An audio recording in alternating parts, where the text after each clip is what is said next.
Sufficient है, उतना भी कर लो बहुत है। लेकिन और मैं टेस्ट के फॉर्मेट में क्वेश्चन की प्रैक्टिस आपको कराऊंगा, चिंता मत करो। मिशन एनालिटिकल लेक्चर आपके लिए बहुत यूजफुल होगा, क्योंकि जितना मैंने आपको क्लास में कराया है उसकी 90% चीजें वहां पे क्रक्स करके डाल दी है।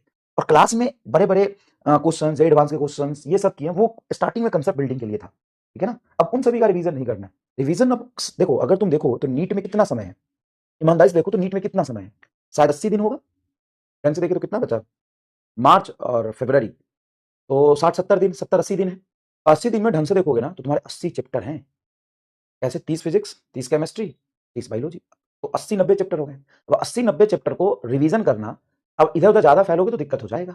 तो जो डायरेक्ट हिट करता है एग्जाम में उसको पहले देखो, नीट का पैटर्न समझो। नीट का पैटर्न हमेशा से कैसा रहा है पता है? नीट का पैटर्न हमेशा से ऐसा रहा है, चाहे वो नीट 2025 का ही पेपर क्यों ना हो, कि आप बायो को पहले इतना स्ट्रॉन्ग करें कि 40 मिनट में बायो करें, फिर आप 50-55 मिनट में केमिस्ट्री करें, फिर फिजिक्स के हमेशा, चाहे पेपर 24 जैसा है 25 जैसा है, आसान आसान सवाल ढूंढ के करो, ठीक है। फिर समय बचे तो टफ सवाल पे जाओ। देखो नीट 2025 में बार बार मैं कितनी बार याद दिलाऊं तुम्हें, जो 4 सवाल टफ थे वो किसी ने नहीं किए, 2-3 सवाल, लेकिन फिर भी लोगों की सिलेक्शन हुई। सिलेक्शन टफ सवाल करने से नहीं होता है, सिलेक्शन इजी सवाल करने और टफ सवाल छोड़ने से होता है, और यही तुम्हारा प्रेजेंस ऑफ माइंड वहां पे होना चाहिए। समझ में आया? क्योंकि वहां पे आपको ऐसा नहीं है ना कि वो जे एडवांस का पेपर है, जे एडवांस के पेपर में समय मिलता है भाई साहब सोचने के लिए, करने के लिए। नीट में इतना समय आपको मिलेगा ही नहीं।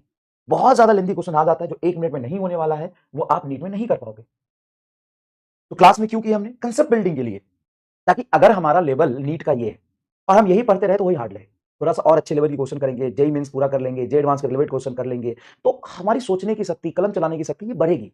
और जब कैपेबिलिटी बढ़ेगी, क्वेश्चन जितना ज्यादा प्रैक्टिस करेंगे, जितना ज्यादा कलम घिसेंगे, उतना ज्यादा सिलेक्शन की प्रोबेबिलिटी बढ़ेगी।